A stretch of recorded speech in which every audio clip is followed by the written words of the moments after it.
अस्सलाम वालेकुम दोस्तों, आप देख रहे हैं रिलायबल वर्ल्ड और मैं हूं अंसर सियाल। दोस्तों, कराची फैक्ट्रियों में आग लगने की वजह से बहुत ज्यादा मशहूर है और अफसोस की बात यह है कि हम कुछ इससे सबक नहीं सीख रहे और बार बार जो है एक ही तरह के वाकयात पेश आ रहे हैं। और आज फिर एक वाकया पेश आया है और इसमें भी अफसोसनाक अमर यह है कि काफी सारी जानें गई हैं। आज हम इसी बात का जायजा लेंगे कि ये आग लगी कैसे है, लगी है या लगाई गई है, और इसमें वहां की जो मैनेजमेंट थी उसकी नेग्लिजेंसी क्या है कि इतनी ज्यादा जानें चली गई हैं। और इस हवाले से हम ये भी देखेंगे कि बार बार ऐसे वाकयात क्यों पेश आ रहे हैं। लेकिन इससे पहले अगर आप बेहतर समझें तो आप इस चैनल को सब्सक्राइब कर सकते हैं, क्योंकि मैं यहाँ पे पाकिस्तान के इंटरनल मामलात हूँ या एक्सटर्नल मामलात हूँ, इस तरह से वीडियोस लाता रहता हूँ। आते हैं इस वाकये की तरफ। दोस्तों, कुरंगी कराची और यहाँ का जो टाउन है मिरान टाउन, यहाँ पे एक फैक्ट्री में आग लगी है और ये बताया ये जाता है कि ये जो फैक्ट्री है ये लगेज फैक्ट्री है। इसमें मुख्तलिफ तरह के सामान बनते हैं और हुआ ये है कि वहां पे कुछ केमिकल ड्रम वगैरह पड़े थे तो वहां पे आग भड़की है। और जब ये आग भड़की है तो जो एग्जिट का रास्ता था, कोई एक आदि था, वो बंद हो गया और उसके बाद जो है मजदूर बेचारे भागे हैं फर्स्ट फ्लोर की तरफ। अब जब फर्स्ट फ्लोर की तरफ भागे हैं तो वहां पे भी चारों तरफ से ताले लगे हुए थे और फिर उन्होंने खिड़कियों से जो है लोगों को चीखो पुकार की है कि आप हमारी मदद को आए, लेकिन वहां से भी फिर उनकी बात नहीं बन सकी और फिर वो भागे हैं सेकंड फ्लोर की तरफ।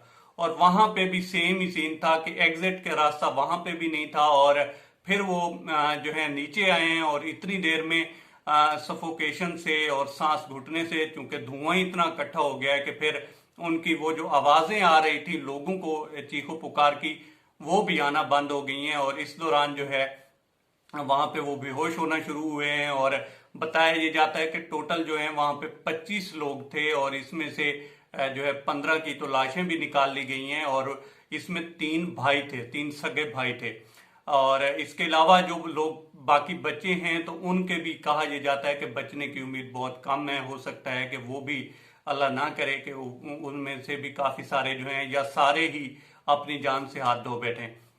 लेकिन देखने वाली बात यह है दोस्तों कि इसमें देखें कि कोई एग्जिट का रास्ता नहीं है और जो ऊपर भी फ्लोर बने हुए थे उनको भी ताले लगे हुए थे और सेम ही तरह के वाकयात पेश आ रहे हैं। आप अगर पीछे देखें तो एक सीरीज आ रही है, 10 से 15 वाकयात ऐसे हो चुके हैं कराची में कि जहां पे मजदूर जो हैं बेचारे जल जाते हैं। इसी तरह से फैक्ट्रियों में एक पीछे भी 1-2 दिन पहले या 10 एक दिन पहले एक वाकया पेश आया है जिसमें 3-4 लोग जो हैं वो भी इसी तरह से जान से गए। और इसमें सबसे बड़ा वाकया तो दोस्तों आपको याद ही होगा कि जो पेश आया था बल्दिया टाउन में, जहां पे अली इंटरप्राइजेज में आग लगी थी 2012 को।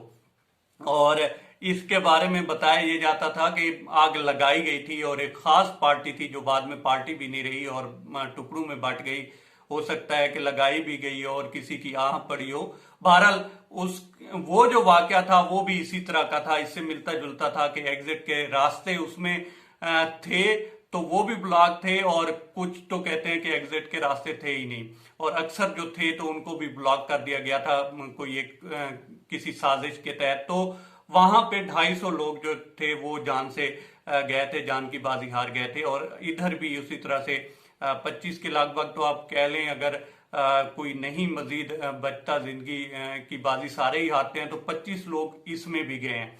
अब मुर्तजा वहाब ने तो कहा है कि जनाब इसकी तहकीकात होंगी और इसके ऊपर जो है मजीद हम कोशिश करेंगे कि जो भी इसके जिम्मेदारान हैं उनको पकड़ा जाए। और इस तरह से मिलती जुलती उन्होंने बात की है। बहरहाल तहकीकात तो होंगी लेकिन होने वाला कुछ नहीं है, ये कई दफा हो चुकी है इस तरह की तहकीकात। मेरा मानना ये है कि एक तरह से पूरे का पूरा जो कराची है वहां की जितनी भी फैक्ट्री है इनका ऑडिट किया जाए और इसको वंस फॉर ऑल किया जाए, ताकि नेक्स्ट टाइम ऐसा ना हो। जिन जिन में भी एग्जिट के रास्ते नहीं है या एक रास्ता है या 2 रास्ते हैं तो इस तरह से तो काम चलने वाला नहीं है। खुदा ना करे इस तरह के वाकयात जब पेश आते हैं तो फिर एक भगदड़ सी मचती है और एक आध एग्जिट का रास्ता काम नहीं करता और फिर यही रिजल्ट निकलते हैं जो हम भुगत रहे हैं। तो इस तरह की जितनी भी फैक्ट्रियां हैं उनको ताले लगाने चाहिए और एक ऑडिट होना चाहिए, प्रॉपर ऑडिट होना चाहिए, जिसमें किसी तरह की कोई सियासी मुदाखलत ना हो। तो ये थी इस हवाले से तफसीलात दोस्तों। अब तक इतना ही। आप दोस्तों से रिक्वेस्ट है कि आप हमारे चैनल का विजिट करें और अगर आपको हमारे चैनल का कंटेंट पसंद आए तो इसे सब्सक्राइब करें। ताउन के लिए शुक्रिया दोस्तों।